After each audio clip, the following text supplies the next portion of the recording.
너 개인이 아니고 조직이야. 하는 게 네 문제고. 교수님 옷에서 열쇠 안 나왔어요? 은부동에 변사자 신고 들어왔어. Kali ini Minute akan membahas drama Korea yang berjudul Flex X Cop episode 5. Tanpa berlama lagi, mari kita review. Ternyata tak semudah itu Ferguson. Meskipun kepalanya terluka, tapi Yisu itu jagoan. Ia bangkit dan berkata jika ia belajar MMA secara profesional. Untuk itu jangan macam-macam dengannya. Yisu hanya ingin tahu alasan Pak Kwon menghilangkan nyawa mentornya itu. Ternyata diketahui jika selama ini Pak Kwon diam saja. Ketika lukisan rekannya telah diambil, ia juga diperlakukan seperti budak oleh istri Pak Noh. Terlebih selama 10 tahun ia bekerja, karyanya ternyata telah diambil dan diakui sebagai hasil karya dari Pak Noh. Hingga Pak Noh pun sukses besar karena lukisan milik Pak Kwon. Sedangkan di tempat lain, Kang Hyun bergegas ke tempat Pak Kwon karena kini ia sudah tahu. Namun saat ia datang, Pak Kwon sudah bersimbah cairan merah. Pak Kwon ternyata telah melukai dirinya sendiri. Ambulans pun segera dipanggil. Kang Hyun memarahi tindakan Yisu yang bergerak sendiri tanpa bekerja dengan timnya. Kejadian itu mendatangkan banyak wartawan. Dan pertengkaran Kang Hyun Yisu tampaknya diabadikan oleh seorang wartawan yang selalu mencari kesalahan Yisu. Kang Hyun menghadap atasan dan ia dimarahi habis-habisan di sana. Katanya ia tak becus dalam menangani Yisu. Bagaimana jika ia terluka? Kang Hyun diperintahkan untuk pindah ke kantor lain, tapi ia menolak dengan tegas dan membahas tentang ayahnya yang telah dijebak. Atasannya itu selama ini telah salah paham dengan ayahnya. Padahal atasannya itu adalah anak buah langsung dari ayah Kang Hyun dulu. Entah sebenarnya ada masalah besar apa di sana.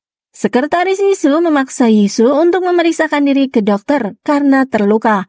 Meskipun awalnya menolak, tapi Yisu tetap mengikuti arahannya. Setelah selesai pemeriksaan, Yisu diberitahu jika ayahnya begitu khawatir kondisi Yisu. Tapi Yisu tak peduli. Sekretaris segera melaporkan kondisi Yisu pada ketua. Sedangkan Kang Hyun mulai mendapat pengakuan dari Pak Kwon. Pak Kwon merasa hidupnya kini telah berakhir, maka dari itu ia melukai dirinya sendiri. Dan berkata jika tindakannya itu adalah impulsif. Setelah melukai punggung Pak Noh 1 kali, ia pun langsung berlari ketakutan. Namun setelah itu ia kembali ke galeri untuk meminta maaf. Tapi ternyata ia sudah melihat Pak Noh sudah tiada di sana. Namun ada yang janggal. Ketika Kang Hyun menanyakan perihal scarf, Pak Kwon kebingungan scarf apa. Dan ternyata Pak Kwon bercerita memang ia disuruh membeli scarf itu oleh istri Pak Noh.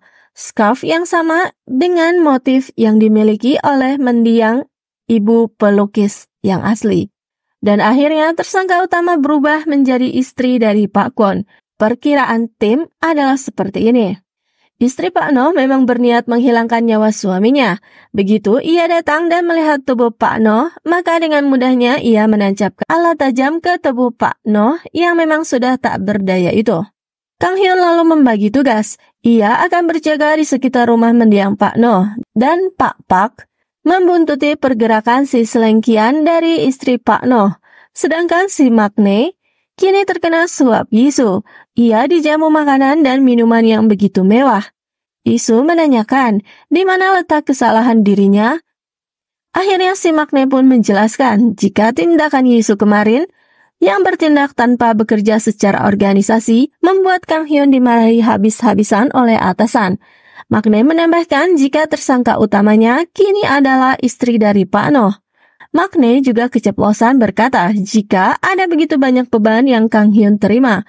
Ayah Kang Hyun dulu adalah seorang perwira polisi juga, dan ia dijuluki sebagai legenda. Namun tiba-tiba beberapa bulan sebelum pensiun, ayahnya ditangkap atas kasus korupsi. Semenjak itulah Kang Hyun dibenci oleh atasan dan diolok oleh teman-teman polisi lainnya.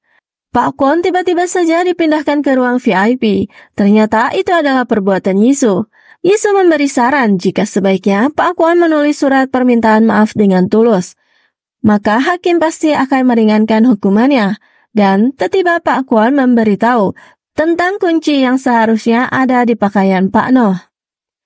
Kang Hyun terus mendapat telepon dari Yisu, tapi ia terus mengabaikannya, merasa begitu sangat jengkel dengan telepon itu. Pagi hari, Yisu nyelonong masuk ke mobil Kang Hyun, dan ia berjanji akan selalu bertanya sebelum bertindak. Yisu berkata jika ia sudah mendapatkan informasi baru, cara agar bisa menangkap istri dari Pak Noh. Pak Kwon ternyata telah memberitahu jika Pak Noh selalu menggantung kunci brankas di pakaiannya, dan karena di TKP tak ditemukan kunci, maka dipastikan istrinya lah yang sudah mengambil kunci itu.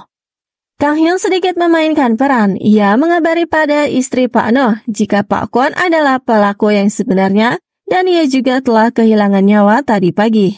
Mendengar laporan dari Kang Hyun, si istri itu segera membereskan pakaiannya dan mendatangi sebuah bank bersama selengkiannya. Di sana ia membuka brankas milik Pak Noh, yang di dalamnya terdapat surat cerai, foto perselengkian dari istrinya, juga banyak harta. Akhirnya si istri sudah tak berkelit lagi. Kunci itu jelas terdapat bercak darah milik Pak Noh, dan ada sidik jari dari si istri, dan akhirnya keduanya resmi ditangkap. Kasus pun selesai. Sedangkan di galeri, telah dibuatkan pameran yang sesungguhnya, yaitu kini lukisan itu kembali ke pemiliknya. Tiket pun laris manis. Direktur begitu puas atas saran yang diberikan oleh Yisu. Di dalam galeri, ibu pemilik lukisan yang asli berterima kasih pada Yisu. Ia sungguh lega karena kini sudah mendapat keadilan, meskipun putrinya sudah tak hidup lagi. Mendekati hari pemilihan, persaingan begitu menjadi ketat. Ayah pun tampak harap-harap cemas. Di tempat lain, wartawan yang tampaknya punya dendam pribadi pada Yisu kini merubah strateginya. Ia sudah membuat berita-berita baik dulu tentang Yisu. Barulah nanti ia akan menghempaskannya. Entah apa motif yang sebenarnya dari si wartawan ini. Si wartawan misterius dipertemukan dengan lawan politik ayah Yisu.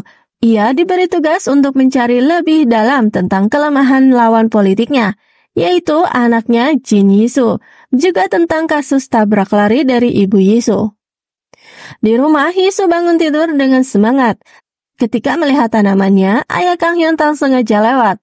Dan meskipun sedikit kaku, dengan baik hati, ayah Kang Hyun mengurus pohon Yisu, menyemprotkan pestisida untuknya. Yisu mengatakan jika dulu ia pernah tinggal di rumah itu. Dan ayah Kang Hyun pun teringat pada Yisu, yaitu seorang anak kecil yang telah kehilangan ibunya. Kang Hyun dengan terpaksa membawakan kimchi untuk Yisu karena ibu yang terus memaksa. Yisu dan Kang Hyun pergi berangkat bekerja bersama. Kang Hyun sedikit tak percaya ketika Yisu mengatakan jika ayah Kang Hyun telah membantu merawat pohon Yisu. Dan baru saja selesai. Tim sudah mendapatkan kasus baru lagi. Segera mereka mendatangi TKP. Ternyata seorang lansia ditemukan sudah kehilangan nyawa di rumahnya. Yisu mendapat tugas untuk menanyai para tetangga di sekitar rumah. Sedangkan Kang Hyun bertanya-tanya pada cucu dari lansia itu. Wanita muda itu berkata jika kakek selama ini baik-baik saja meskipun ada penyakit hipertensi dan artritis. Juga sering pergi ke gereja. Wanita itu menyesali karena pagi tadi ia tak mengunjungi kakeknya. Sedangkan Pak Pak melaporkan jika tak ada tanda-tanda paksa masuk dan bahkan uang yang ada di dompet korban pun masih utuh. Jadi bisa dipastikan ini adalah sebuah kecelakaan. Yoon Ji Won pun datang di sana sebagai tim forensik. Ia tampaknya sudah mulai tertarik pada Pak Pak. Tim segera kembali ke kantor. Yisu tampak ketiduran, dan ia begitu bersemangat melapor pada tim jika telah mendapat informasi berharga. Yisu mengatakan jika ini adalah sebuah kasus penghilangan nyawa. Jika tadi cucu dari korban telah datang memberikan sebuah foto yang menunjukkan jika cap negara di rumah telah hilang, itu adalah cap kekaisaran asli. Kang Hyun dan tim tentu tak percaya hal itu. Bahkan Yisu bertaruh dengan Pak Pak. Siapa yang kalah akan mendapatkan tinju tanda cinta. Kang Hyun mendapat laporan aneh dari Yoon Ji Won. Segera mendatanginya. Ternyata ada beberapa lansia yang juga dilaporkan telah tewas karena memakan kue beras. Sungguh sangat mencurigakan. Keduanya lalu membandingkan hasil dari makanan kunyahan yang Ji Won makan dengan kue beras milik korban. Tampak begitu berbeda. Kue beras milik korban terlihat rapi. Tampak seperti seorang sengaja memotongnya. Yisu mendatangi ahli taksir barang antik. Dan sepertinya memang cap yang ada di foto bisa saja adalah cap kekaisaran yang asli. Kembali ke Kang Hyun. Jiwon memberikan kasus-kasus lain yang serupa dengan korban kali ini, dan ternyata itu adalah kasus milik tim sebelah. Kang Hyun pun memberanikan diri untuk meminta bantuan pada seniornya itu untuk diperlihatkan dua kasus serupa, tapi ditolak mentah-mentah. Kang Hyun lalu mengumpulkan timnya dan ia menyimpulkan bisa jadi ini adalah sebuah kasus penghilangan nyawa berantai. Tim pun segera berpencar bertugas mencari informasi masing-masing. Kang Hyun Yisu mendatangi rumah korban sebelumnya dan diketahui jika para korban memang memiliki banyak harta dan ternyata terkait dengan sebuah gereja yang sama. Di tempat lain, Pak Park mendatangi Jiwon. Dan ternyata mereka menemukan di tahi lalat korban telah disuntikan nikotin. Kang Hyun dan Yisu mendatangi gereja untuk mencari informasi, hingga mendapatkan info jika buku keuangan gereja sudah hilang. Kini tim pun kembali ke markas, melaporkan temuan masing-masing. Pak Park mengukuhkan hati jika ia siap dipukul oleh Yisu, tapi Kang Hyun menengahi, hingga sebuah pertanyaan terlontar dari mulut Yisu yang membuat sebuah petunjuk besar. Yisu ternyata mengamati foto para korban, dan itu tampak aneh, karena foto pemakaman para korban dilakukan di rumah, sungguh hal yang tak biasa di Korea sana. Tim segera menyadari dan menelpon masing-masing, dan akhirnya mendapat jawaban yang sama, yaitu ada beberapa orang yang telah masuk ke rumah para korban untuk memotret secara sukarela. Dan perkiraan tersangka utamanya kini adalah para pria dari pemotretan sukarela itu. Dan begitulah kasus kematian tak sengaja ini berubah menjadi kasus penghilangan nyawa berantai. Dan episode 5 pun berakhir di situ.